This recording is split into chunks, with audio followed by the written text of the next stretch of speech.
Hey everyone, good morning, good afternoon, good evening, wherever you are listening to this at. I just wanted to share my testimony on conquering my addiction to marijuana. I've been struggling with it for 10 years and I've been on and off, but I've never really been able to fully stop.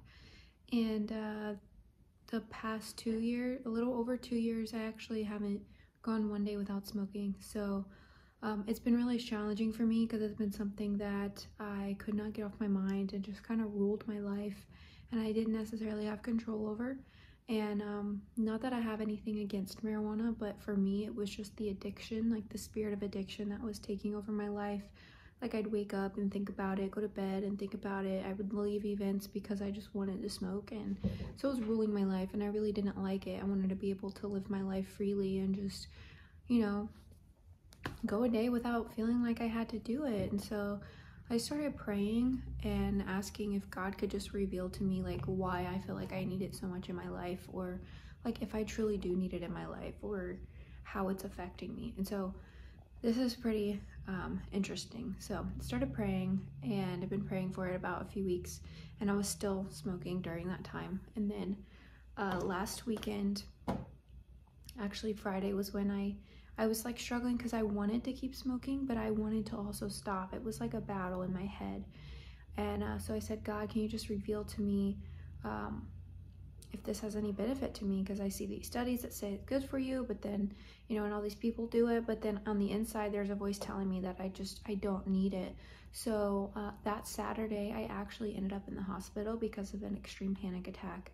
I had no control over my body, and I was about to black out. I was shaking. I could barely get my words out. It was really scary, and I had this extreme chest pain, and I thought it was my heart. So I went to the ER and just had them do blood work and everything, and turns out everything was fine. They did say I had something called costochondritis, which is inflammation in the cartilage of your ribs. And so I ended up going to my chiropractor just to like adjust me and get me back into place because I had a few ribs out. But initially what had caused that inflammation was I had smoked right before that, and I just felt extremely weak. I had to lay down, and it was a really scary experience. So I go into the hospital. I'm there till like 2:45 in the morning. Blood work comes back fine, x-rays come back fine, everything's fine. And I go home the next day. I just kind of rest, and I'm like fighting the urge to smoke still. So I picked up my Bible app and I just started reading this anxiety devotional, and it was talking about just trusting God and giving to him whatever it is that I'm grasping onto really tightly. And I was like, wow, for me right now it's marijuana. So I just rolled over and I went to bed. I felt great. That was the first time I'd ever actually been able to like tell myself no, like I don't want it. I woke up and was like, well, let me just try to smoke and see if, you know, it happens again. I honestly was really worried that it would cause me to have another reaction. I was fine. Next morning I wake up, it's now Monday, and I went the whole day without smoking. I had no desire. I literally looked at it and was like, nah, I'm good. I went to bed, didn't need it. And Tuesday, Wednesday, Thursday, Friday, I'm now on, it's Saturday, and I haven't smoked.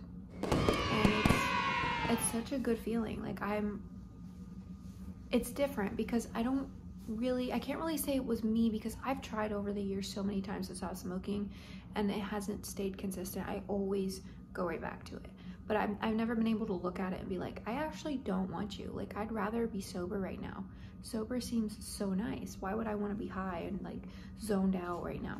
So that was huge for me.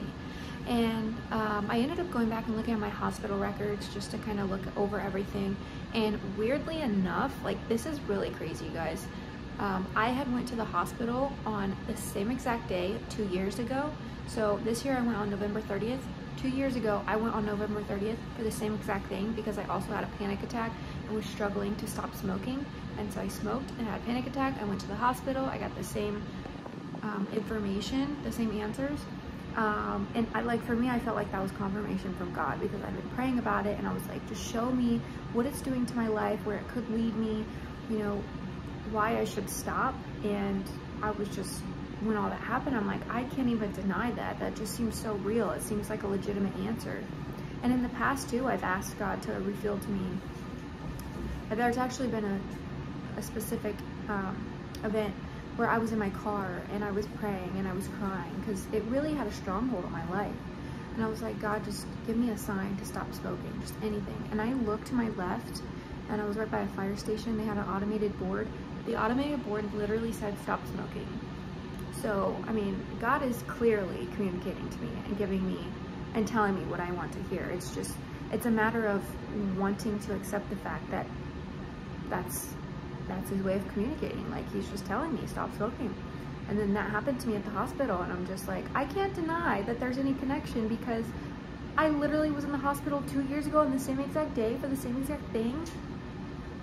And I'll even post a little picture here so you guys can see, like, this is legit. It's wild. Like, this is a miracle to me. So if you're somebody who's struggling with this also, just know you're not alone. And this is so real. A lot of people say that marijuana is not addictive. It 100% is. There's definitely an addictive quality to it. And we kind of normalize it and make it seem like it's not harmful, whereas in some cases it is very harmful. For me, it was keeping me isolated and was actually suppressing my creativity, whereas I was telling myself that it was helping me. It was actually not.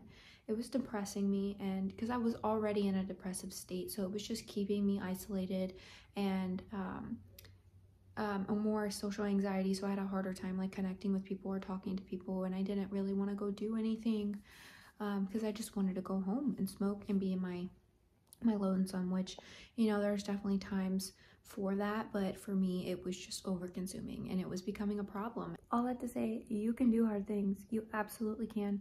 You just have to put your mind to it, and sometimes ask for strength outside of yourself. You got this. Just know you're not alone, and if you're watching this video, there's obviously a reason for it, so I believe in you. I know you can do it. I did it, and I didn't think that I could do it ever. I literally couldn't imagine my life without it, and here I am. I haven't smoked. I feel great. You got this. Have a great day. You're loved. Bye.